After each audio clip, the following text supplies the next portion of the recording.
Hey, good afternoon, Ankush. Good afternoon. Good to see you. Yeah, likewise. I'm always excited when we speak because I know I'm going to learn something. So it's always so great. When did we meet? Like 10 years ago or something like that? Not physically, but on Facebook. Yeah, something like 8, 10 years ago, we connected on Facebook, and then I think we chatted, and then a few years later, we met in person in London in some hotel. And I Yeah. I think gradually over the years, we've got to know each other more and more, and now can't get rid of each other. Oh my God. Yeah. So when are you proposing? Well, give it another 10 years, right? Yeah. Yeah. Let's get used to each other a little bit more. Yeah, so who you are for me is like you're an inspiration. You really are because we share a coach, somebody not unfamiliar to some people who are watching this video, Mr. Steve Chandler, and I know you've been coaching with him for what, like 10 years, also something like that. Over 8 years, yeah.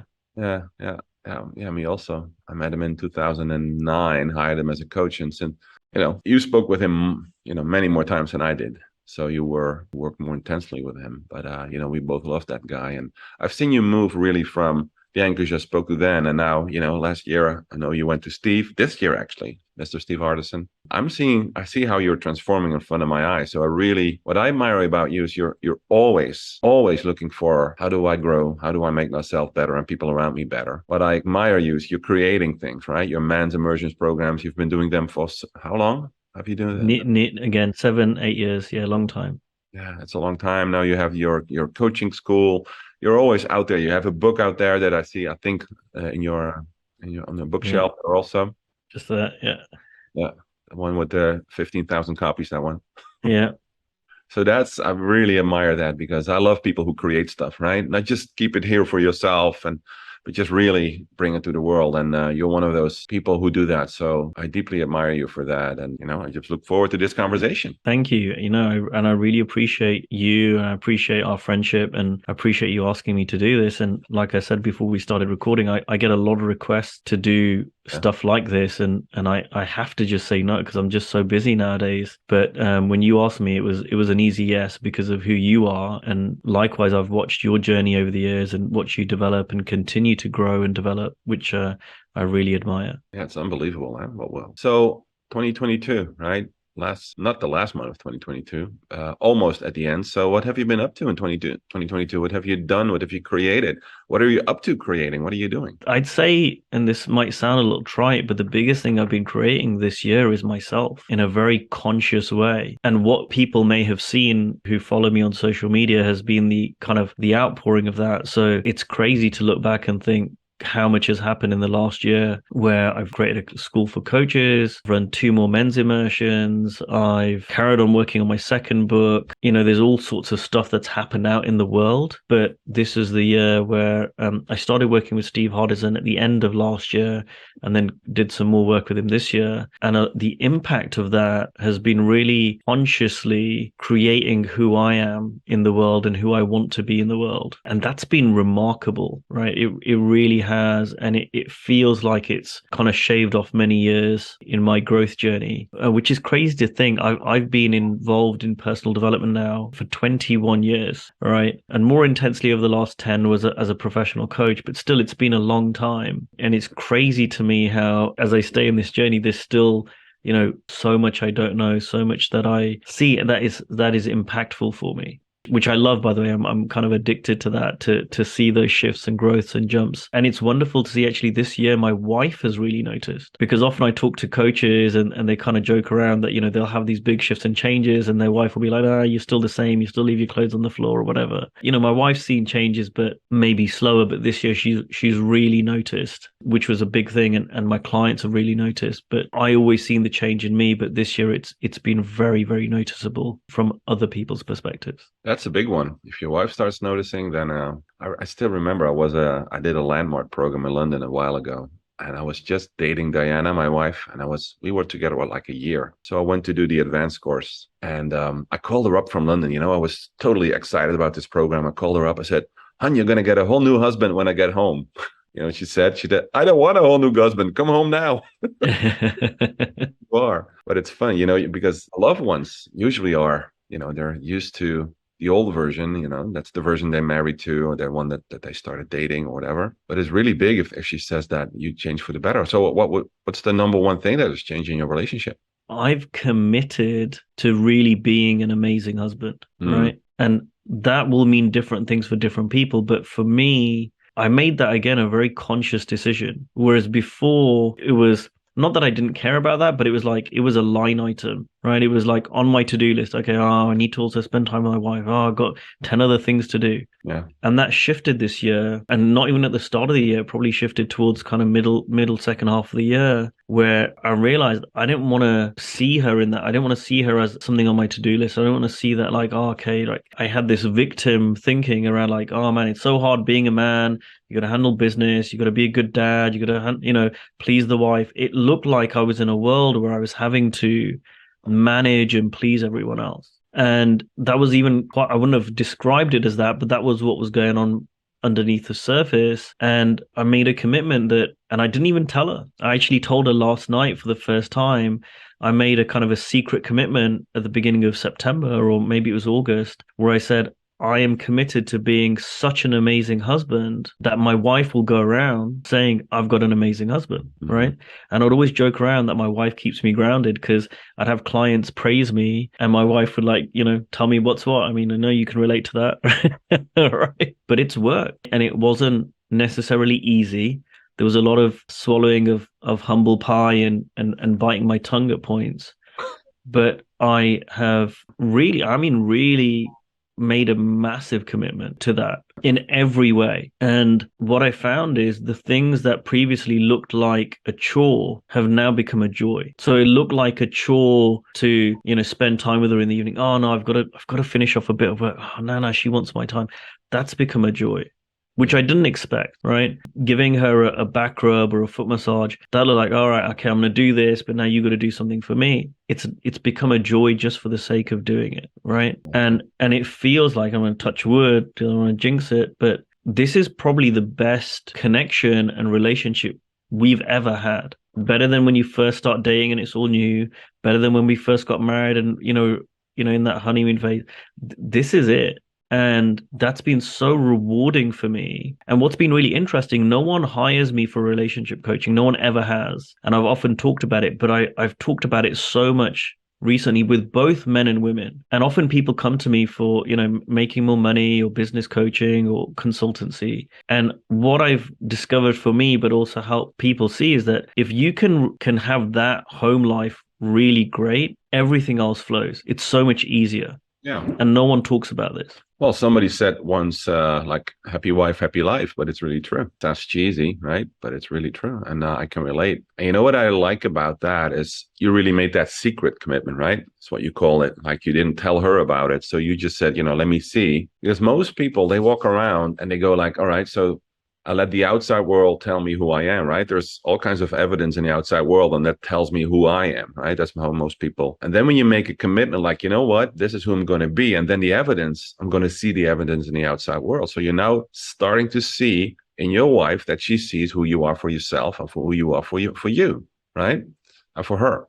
And with my wife, I had, when I was with Steve, I made my document and I had this line in there, and I called up my wife, and my wife is typical Dutch, right? She's very grounded. She doesn't need any training or program. She's just grounded, right? And I'm blessed to have her with me. And I read her that line and she said, Rich, don't do that to me. Don't tell me that. Just keep it for you. And in that moment, I felt like, yeah, because otherwise, she's going to know. So I should have done what you did. I should have kept that for myself, because it's not about her. It's about how she occurs for me, right? And in that moment, I started to see like, yeah, I'm not going to do that anymore. So I always also made these commitments to me secretly, who my clients are for me, who I am for my clients. And that's just tremendous that you start seeing the evidence in the outside world, that people then resonate with that.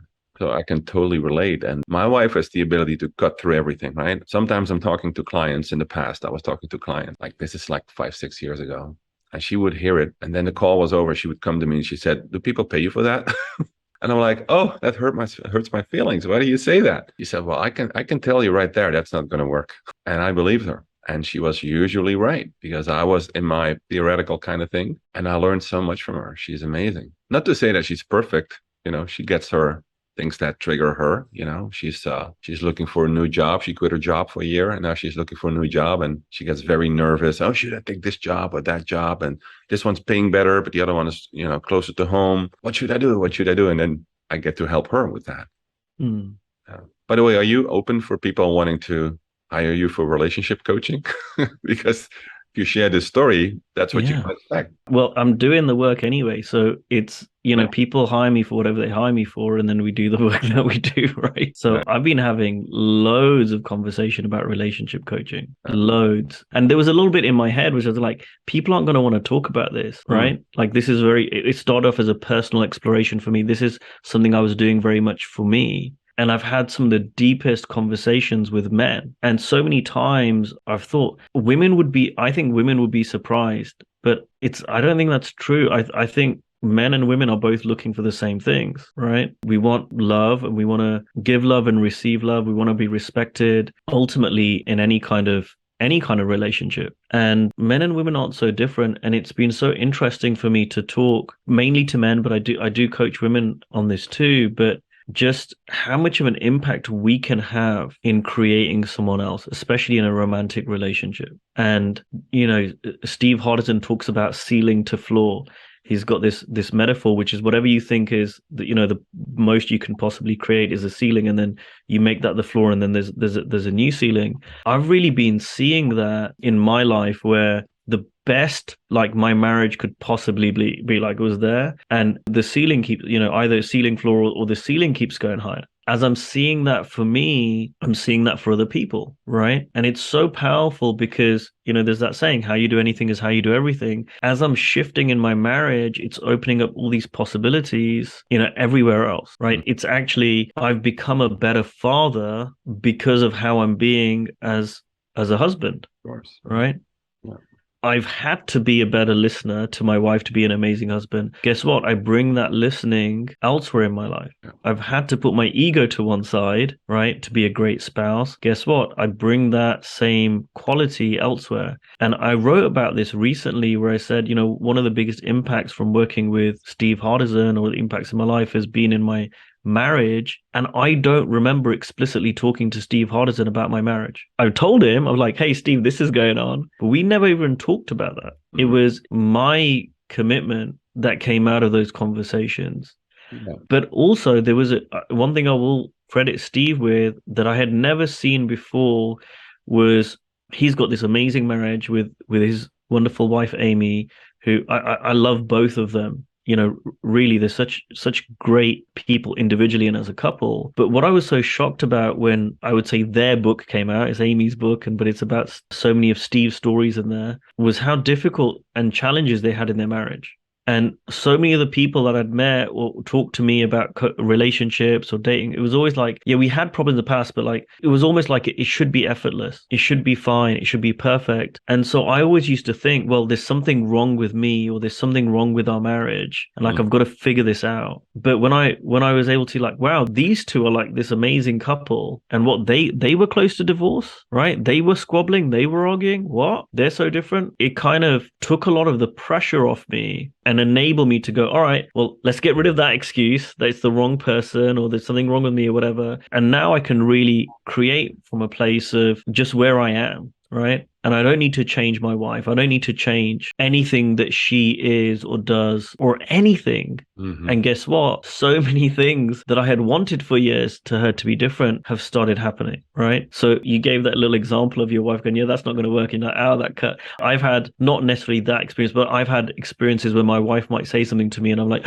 oh my God, that hurts so much. Can't believe you said that. Why? I wish you spoke more sweetly to me, right? Or whatever. And as I've dropped that, she's all of a sudden occurring is speaking incredibly sweetly to me, right? Got that, yeah. And what you just said about you comparing your relationship with them and then starting to see where they're at so that you also become like, oh, but this is normal. And, although it's not like having this perfect relationship that never has any argument or anything in it. It's about constantly being present, what you're creating, what you're up to, giving things up. I think that's really the secret of a good relationship. And what I got, what also on a personal level, what I got from Steve is, for years, I have to admit, I looked up to him, right? Like he's this perfect coach, even the ultimate coach. He's the ultimate coach, right? And I looked at it from the outside, didn't know about him. I read about him, I spoke to him on the phone. But what I really got from Steve is that I can be incredibly harsh on myself, like with your relationship. I wish my wife was a little bit different so I could be more comfortable. I had that with myself. Like, oh, I wish I could coach like Steve so I could actually,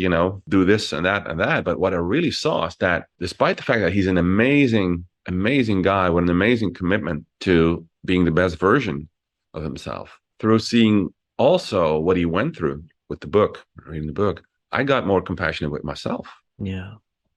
Sometimes I had a coaching conversation and I thought, could have been more clear. And I started to metaphorically beat myself up. Like next time I need to do this, I need to do that, blah, blah, blah. And then I heard stories from Steve and I was like, it's all about being on the court. It's all about being present, what's happening, seeing what's going on, making a different decision. If it doesn't work, do it next time. And that's what it's all about. I don't have to be perfect as a coach, as a husband, as a human being, as a father, but I can grow every time by being present, what's going on. That has made a huge impact for me.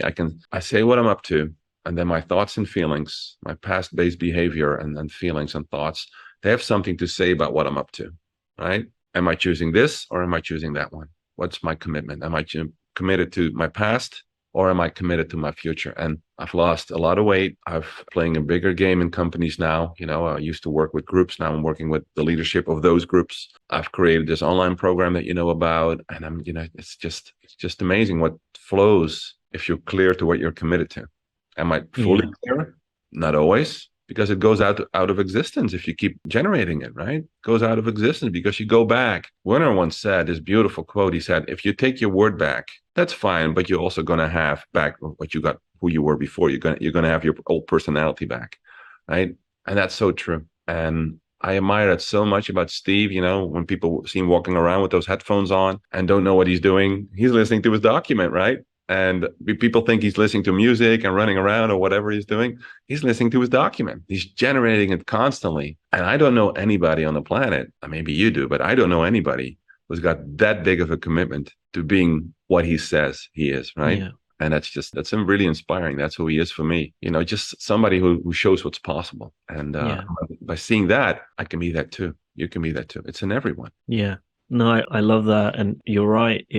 And I had that not just with Steve, I had that with Steve Chandler before I met him. I've had that with Steve Hardison. Like over the years, all the coaches, I've had that with everyone. And what I've realized is that they are human. And every coach has said this, that if I'm doing it, you can do it too. And that's what I say to my clients, is probably what you say to your clients.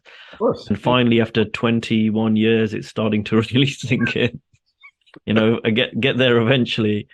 And I want to share something because of just what you said about like being harsh on yourself or whatever. That was me being tough on myself, right? And one of the things that came out of and we were talking about this before we started recording, is I made a commitment to really love me, which I've never done. And in fact, I'd be even uncomfortable saying it, like, oh no, that's weird. And I would judge people. I would judge people who love themselves. Like there's something wrong about it, and it's arrogant and it's egotistical. And so early this year, I had this idea of, we've moved house about a year ago, and I need to decorate this, this bit's nice behind me for the screen, but like there's the rest of the room to decorate. And I was like, I'd love to get a painting done of myself. And then the thought come up like, oh, you arrogant, who has a painting of themselves, right? And I was like, I'm not going to talk myself out of it. And so I commissioned this wonderful lady, Terry Broughton, she's been winning awards all over the place. And I knew her, she was a coach, or she still does some coaching. And I approached her and I said, would you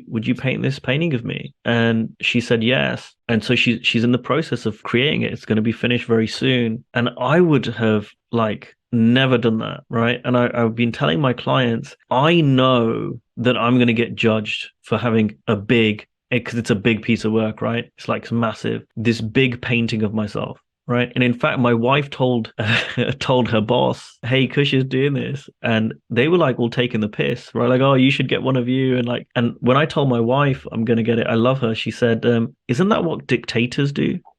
right? Like they have pain. And I said, and I loved her for saying that. I said, thank you for saying that because, yeah, that's what I would have thought too. Like, don't do this. It's arrogant. But for me, it's a representation of my love for me. And I really believe that if everyone in the world had more genuine love for themselves, right, we'd have world peace immediately.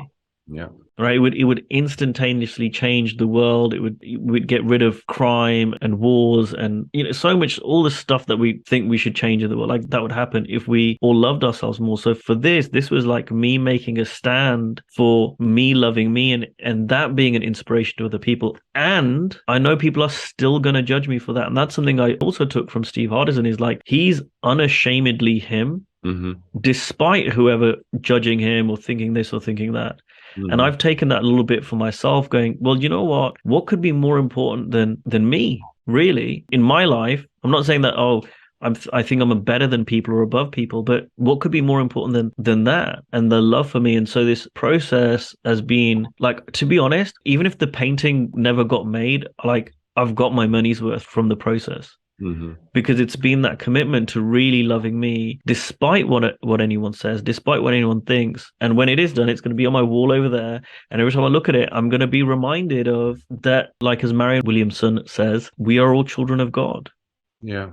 Right. And I have that, you can't really see it, but it's behind there. It's kind of whited out on that table, that Marianne Williamson poem. And it's a reminder of that for me. Yep. It's not arrogant. It's not egotistical. And there's real power in that, having love and compassion and self-forgiveness and treating ourselves the way that we treat other people, right? Or we'd like to be treated by others. It's so beautiful. The world has no isness to it, right? It has an occurrence to it. So somebody looking at your picture and they're coming from what most people are coming from is the you or me world, right? So it's you, me, comparing all the time. So if they look at that, the you or me world, they go like, oh, this guy thinks he's better than anybody else, right? Or he thinks he's better than me, or he thinks he's something special. But that's just thinking in division. That's thinking in it's me or you, winning or losing in that world. But people who come from a you and me world, they look at that and they go like, oh my God, this guy loves himself. Kush, tell me how you see the world. I want more of that also, right? It's just telling you where they're coming from. And so it's basically, that's why art is so great, right? Everybody sees the art. And it's not the art, it's not the thing, the lines and the paint in it. It's a reflection of what's going on the inside. Yeah. So, and I love that you do that because I know you I've been like 10 years we talked about, and I know where you come from and I know where you are now. And that for me is, that's transformation. That's beautiful. Yeah. Amazing.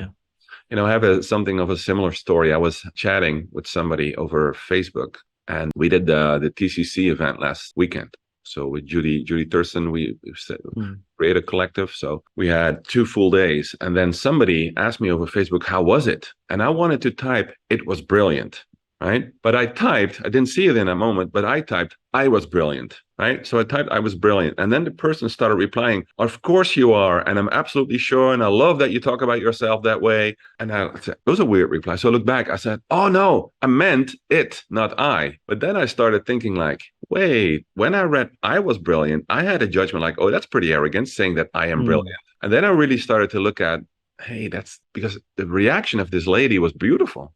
She didn't even say, oh, you're so arrogant, or who do you think you are, right? So I really noticed what was going on in my mind about me even judging I was brilliant. And then I replied, you know what? It was brilliant and I was brilliant too. Yeah. So that's remarkable how that always shows up and how much we still have in our listening. What pops up if you don't really, if you're not aware to it, if you're not present with it. Yeah, 100%. 100%. And I love that story. I love that typo resulting in that insight. But I mean, if anyone's listening to this as a coach or a manager or a leader, anyone where we're impacting other people, to me, the best way to teach is by being it. And so if we want to bring out the best in others, it's like bring out the best in yourself, right? So I love that, and it's funny because as you say that, I'm reflecting and I realize I've started speaking more positively about myself. And I don't know, again, if it's a British thing. I don't know if the Dutch are the same, but it's like, no, you don't speak too highly of yourself. It's not the done thing. And yet we want to see the best in other people. We want people to see that. And it really is clear to me that I can't really see the best in others and bring out the best in others unless I'm seeing it in me. That is the truth. Yeah. And going back to a couple of years ago, I definitely see that I haven't always been in that place, right? And I always see the impact of the coaching back then. And sometimes I was frustrated, like, why are they bringing back the same topics every other week? Why is there no progress? And then my coach back then said, check inside, right? And they kept saying that, and I didn't get it. But it's really like I don't know if this is the truth, but it sure seems to me that you cannot teach somebody else what you're not having seen yourself. And there's nothing right or wrong with that, because in 5 years from now, I will have seen things I'm not seeing today. Yeah. But Steve Chandler once told me, just teach what you're comfortable with or what you have seen yourself, right? And back then I was like, yeah, I've seen so much, but I'm sure it's just a tiny little bit back then. And that's the beauty of our profession. I just love what we do. Yeah. Yeah. Hey, do you have any famous last words that we want to end with? I just want to acknowledge you. There's such a lightness in your face today that wasn't there in the past. So it's really clear to me that you are not only speaking these words, but you're living them. You're enjoying yourself. You're enjoying life a lot more. You don't even need to say it. You look like a different person. So, I just acknowledge you. And I've just heard, you tell me you hear great things about me. I hear such amazing things about your programs that you're running now and about you. So yeah, keep up the great work. This is such a wonderful profession. You're having such a big impact on the world, and that really benefits everyone who does this work, as well as your clients who may not be coaches. It makes the world a better place. Thank you. Thank you. Well, by the way, which programs are you actively doing right now? I know you're doing the coaching school, right? Yeah. So right now I'm running my first coaching school. I'll be doing another one. I'll probably be running them once a year. So I've already got lots of people inquiring about next year. But I'm halfway through the first one. I run 2 men's immersions a year. So I've done the 2 for this year. I'm in the process of filling up next year's ones. And those are I think those are the only programs I'm doing. They do take up quite a lot of time, and I prefer to do things more intensely and less of them, as opposed to doing lots and lots of things. But then on top of that, then I have my one-on-one clients as well as my book. So it's pretty full on right now. Yeah. Keeps me busy. Do you have a title for your second book already? I don't. The first book, I wrote the first chapter, and Steve Chandler goes, "Oh, the title should be Sweet Sharing." And then that was it. And he goes, "You can change it." And it just felt like the right title, and it stayed. And the second book, I have no idea about the title. So I know when the time is ready, I'll come. I've had some titles that have come to mind. It's really quite autobiographical, and it's about the journey I took in the first few years of going from being a full-time person in a corporate role to full-time coaching, because a lot of people are interested in that, like, well, how do you transition? Like, it's great what you're doing now, but what did you do when you started out? So it's very autobiographical, and so we'll think of a title. I want to read that book, because many people, they want to know, how do you transition? And I think you're a beautiful example of somebody will you ever stop learning? Will there ever be a time for the rest of your life that you won't be coached? What do you think? I don't know. I mean, I've been pretty much coached pretty consistently in one way, shape or form for, I don't know, 12, 13 years, something like that. And it's been pretty intense over the last 8. I can't see that changing in the foreseeable future, but, never say never. And Steve Chandler told me something. He was like, you don't get coaching to stay where you are. You get coaching always to go to the next level. So whatever I did with him in year 1, when I kind of re-upped with him and I renewed with him to year 2, it was always like to go up a level and up a level and up a level. Yeah. So as long as there's further things to learn, I love that journey. So I stay on that path. But I'm also inspired by, Steve Hardison, who learns from everyone. Everyone is his coach. Yeah. So who knows? I'm not in a position to commit that, like, for the rest of my life, I'll have a formal paid professional coach. But you know what? I can see it happening for the foreseeable future. That's for sure. It's been a long time and I've got so much out of it. Definitely. All right, my friend. As you can see, the lights are turning on here. It's 4:00. The lights are turning on. So it gives you a little bit of an idea what time of year it is. Thank you so much for having this conversation with me. It's been lovely. And, we recorded it. We will put it somewhere on Facebook, and hopefully people will get something out of it. Thank you for sharing what you shared. I love the idea about the painting. I think I'm going to ask around also. Thank you so much. Have a beautiful day. Thank you, Rich. Thank you for having me on here. I really appreciate it.